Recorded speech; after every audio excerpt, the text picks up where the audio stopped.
I'll be honest, I used to think people exaggerated when they said you just know something's off in a relationship. I thought it was paranoia or bad communication. But with my wife, it was like watching a hairline crack appear in glass. Tiny at first, almost invisible, until one day it just spiderwebbed everywhere. We'd been married 5 years. Things were okay, or at least I thought so. She had this fiery personality that, in the early days, I mistook for passion. Now I see it was more like volatile. She could be sweet in public, but cutting in private, and lately, she'd started making little comments about how I wasted time on my goals.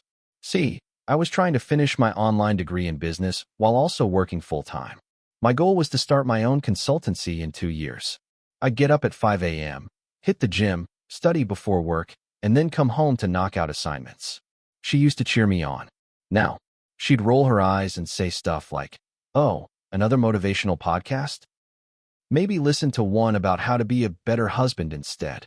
The first real gut punch came one Thursday night. I was at my desk, going over a case study, when her phone lit up on the couch.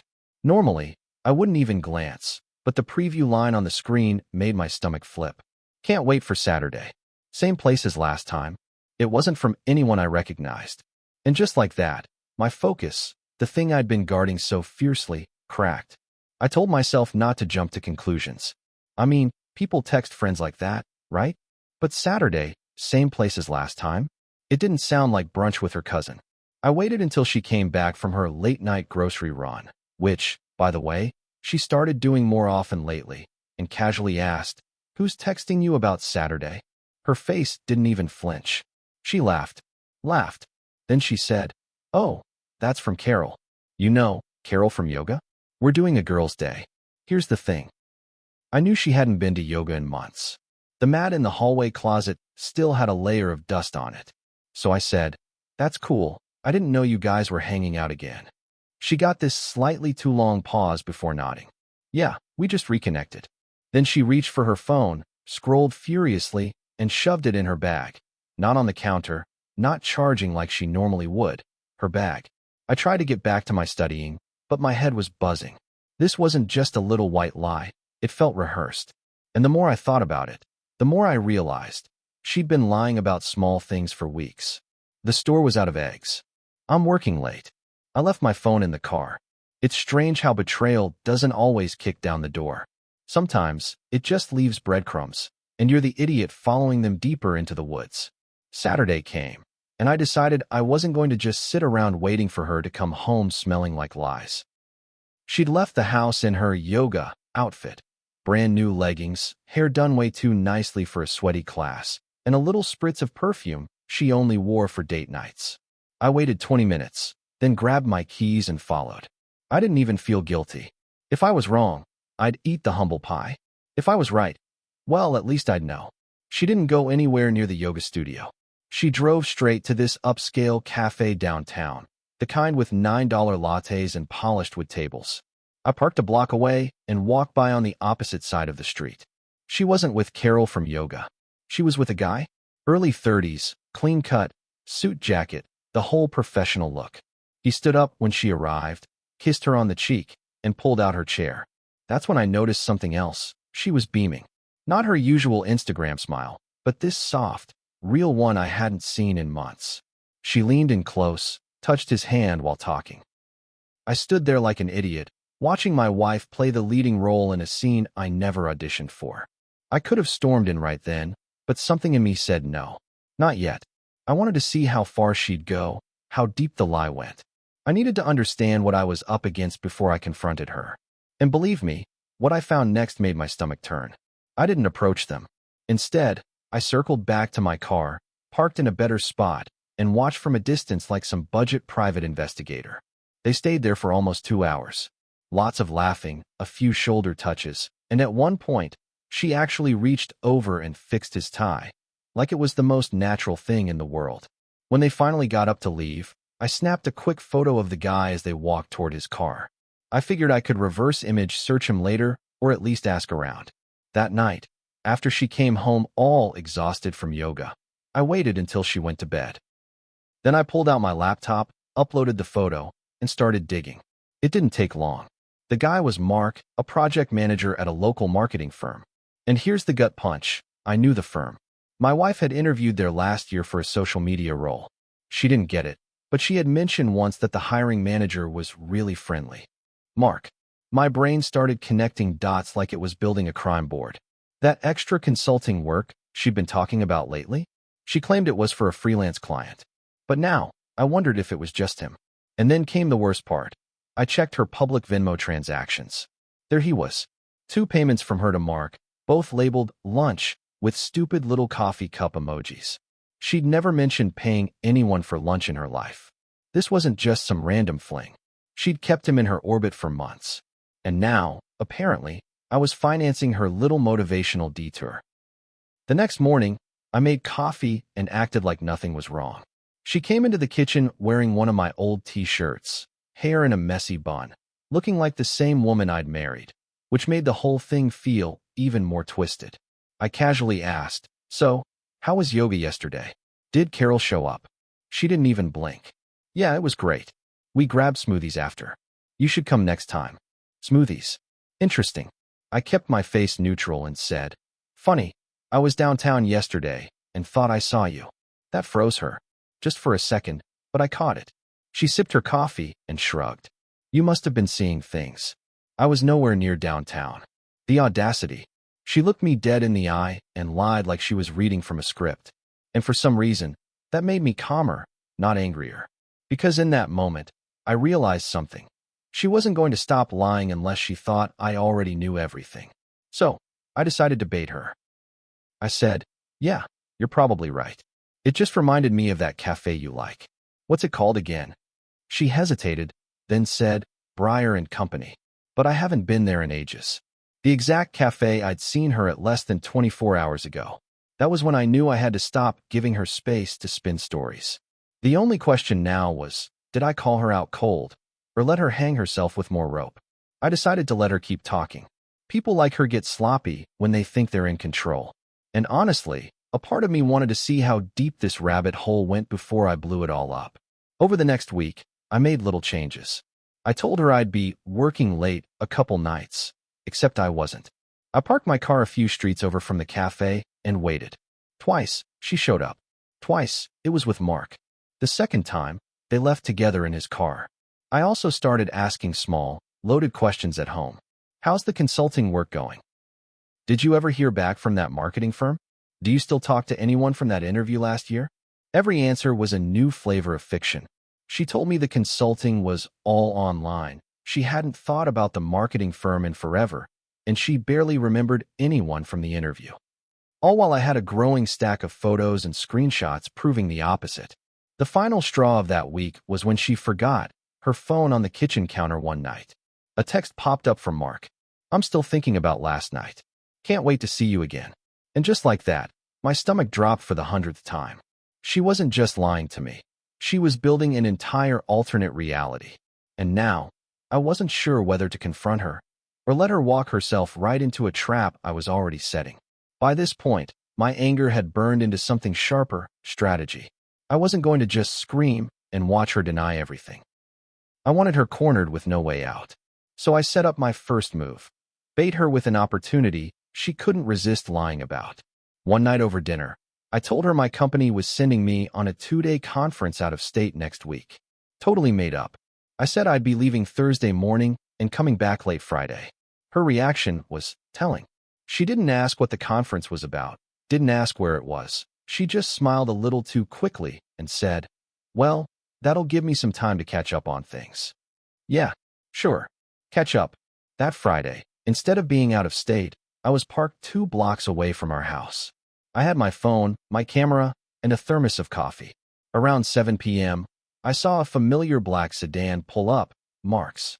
She opened the door before he even knocked, dressed up in a way I hadn't seen in months. I took pictures. Lots of them. They hugged. They laughed. He handed her a bottle of wine. Then they went inside. I sat there for 3 hours, watching the lights in the living room dim. My heart felt like lead, but my head was crystal clear. She'd just crossed the point of no return. In our home, in our marriage bed, while thinking I was miles away. It was time to prepare the endgame. The next morning, I walked into the house like nothing had happened.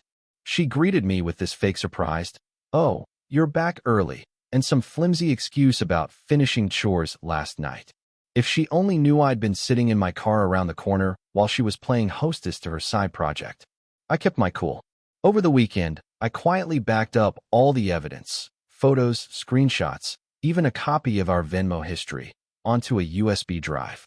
I also printed the most incriminating shots and slipped them into an envelope. I wanted physical proof she couldn't delete or spin. Then, I called my best friend, Tom, and told him everything. He's the kind of guy who doesn't sugarcoat a thing. He said, "If you confront her without receipts, she'll gaslight you into thinking you're crazy.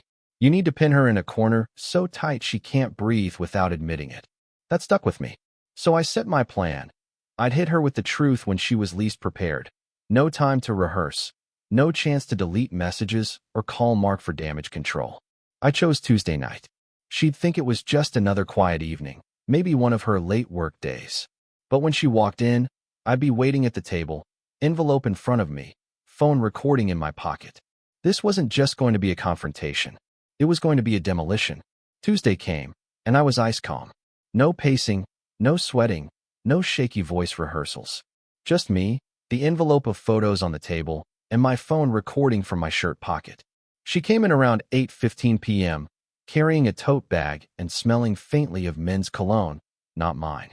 She tossed me a quick smile and said, "Sorry, traffic was awful." I motioned to the chair across from me. "Sit down. We need to talk." She hesitated, eyes flicking to the envelope. "What's that?" "Sit," I repeated. My voice didn't even raise, and I think that scared her more than yelling would have. She sat. I slid the envelope across the table. She opened it, and her face went pale the second she saw the first photo, her and Mark at the cafe. Then another of them getting into his car. Then one of them walking into our house together while I was supposedly out of state. "Want to explain?" I asked. Her first instinct? Deny. "This isn't what it looks like." I actually laughed. "Really?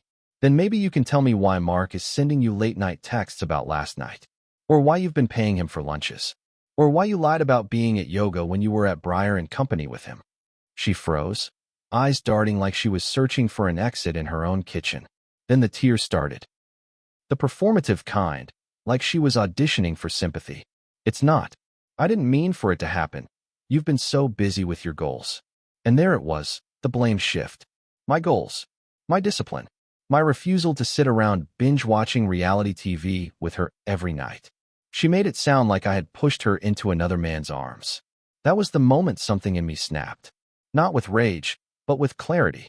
I leaned back in my chair and just looked at her for a solid 10 seconds while she kept blubbering about how lonely she'd felt. 10 seconds doesn't sound like much, but in that moment it was enough for me to see her for exactly what she was. Not a wife who made a mistake, but a person who'd been running a side life while cashing in on the stability I provided. So I said, very calmly, "Here's what's going to happen. You're going to pack a bag tonight. You'll stay at your sister's. Tomorrow morning, I'll call a lawyer. You'll hear from them by the end of the week." Her tears stopped instantly. "Wait, what? You're just ending it." "Ending it." I smiled, but there was no warmth in it. "It ended the first time you lied to my face. I just didn't have the proof yet." She tried every card in the deck. Guilt. After everything we've been through. Minimizing. It was just lunch and talking. Deflection. You've been so obsessed with your stupid goals lately. That last one made me laugh again. Because, yeah, my goals were stupid to her. They required focus, sacrifice, and long-term thinking. 3 things she'd avoided like the plague. I stood up, walked to the door, and held it open. "Pack your stuff." She stared at me like she couldn't believe I wasn't cracking. But I'd already cracked months ago. Now I was rebuilding, and she wasn't part of the blueprint. Just when I thought she'd silently accept and leave, she pulled a move I didn't see coming. As I was about to close the door behind her, she stepped back in, eyes wild, voice shaking. "Wait, you don't understand. I didn't plan this. I swear it wasn't supposed to be like this." For a moment, I was almost tempted to believe her. Almost. She started spinning a story about how Mark had been manipulating her, how she thought it was just harmless flirting at first, but he pushed her into meeting more often, promising her the career opportunities she always wanted, but I never supported. The whole time, she cried, pleaded for forgiveness, begging me to give her a chance to fix things. But I'd been living in her lies for too long. My heart was too bruised, my trust too broken. I told her, if you really want to fix this, start by being honest. And that means no more lies, to me or yourself. She nodded, but I could tell it was more about buying time than a real apology. So I said, fine. You have until tomorrow morning to pack. After that, we moved forward separately. She left that night, quieter than I expected. No dramatic farewell, no begging, just silence. And honestly, that silence was the loudest thing I'd heard in months. The house felt emptier than ever after she left. It wasn't just the physical space. It was the silence where her lies used to echo. For the first time in months, I had room to breathe. But breathing didn't mean healing. I spent nights replaying everything. The smiles that masked deception, the consulting work that was really secret meetings, the little lies stacking into a mountain. I cried, not like a broken man, but like someone who had just lost something important, something he thought was real. And then I made a decision. I wasn't going to let this break me. If anything, this betrayal was a brutal lesson in focus, the kind of lesson you don't want, but one you need. I pulled out my old notebooks, the ones full of ideas and goals I'd set aside while trying to keep the marriage afloat. I dusted off my running shoes, started waking up early again, and signed up for an online English course I'd always wanted to finish. This wasn't just about learning a language or running faster. It was about reclaiming my life, my time, my energy. Focusing on my goals became my therapy. Every morning I woke up early, logged into my English lessons, and ran a few miles around the neighborhood. The small wins, remembering new words, shaving seconds off my pace, started to add up. More importantly, they distracted me from the pain. When my mind tried to wander back to her lies, I forced it onto a new track, self-improvement. I realized something powerful. Betrayal doesn't have to define you. It can destroy you if you let it, or it can be the fuel that pushes you forward. And yeah, some days were harder than others. Sometimes, a song on the radio or a smell would throw me back into the sadness. But I didn't let those moments last. I reminded myself why I was doing this. To build a life where I mattered most to myself. Friends noticed the change. Tom told me, "You're like a different guy. More focused, more alive." I smiled and said, "It took losing a lot to finally find myself." Looking back, I realized how blind I was. I was so focused on building a future, my career, my goals, even learning English to open new doors, that I didn't see how much our marriage was falling apart. My wife was a master at hiding her lies behind bitchy remarks and excuses, and I was too trusting or maybe too hopeful to face the truth sooner. Here's what I learned. Focus is a double-edged sword. It can push you toward your dreams, but it can also blind you to problems right in front of you. Trust your gut. If something feels off, don't ignore it. It took me months of denial before I finally saw the signs. Don't tolerate lies. Deception kills relationships faster than almost anything else. Use betrayal as fuel, not poison. I channeled my pain into growth. Learning English, focusing on my health, rebuilding myself. If you're dealing with betrayal while trying to stay focused on your goals, remember, you deserve honesty and respect. Don't let someone else's lies derail your life. At the end of the day, this whole nightmare taught me more about myself than I ever expected. I learned that staying true to your goals isn't just about hitting milestones or crossing things off a list. It's about protecting your energy and your peace from people who don't deserve them. My wife's betrayal broke something between us that I don't think can be fixed, but it didn't break me. Instead, it forced me to grow in ways I never imagined. To anyone out there juggling a tough relationship and chasing big dreams, here's my 2 cents. Don't lose yourself. Keep your eyes open. Trust your instincts. And when the storm hits, use it to build a stronger foundation, not tear down the whole house. Focus on you first, and everything else will follow. Thanks for reading. If you're going through something similar, feel free to reach out. Sometimes just talking it out helps more than you think. A guy who learned the hard way how to focus on goals, even when everything else falls apart.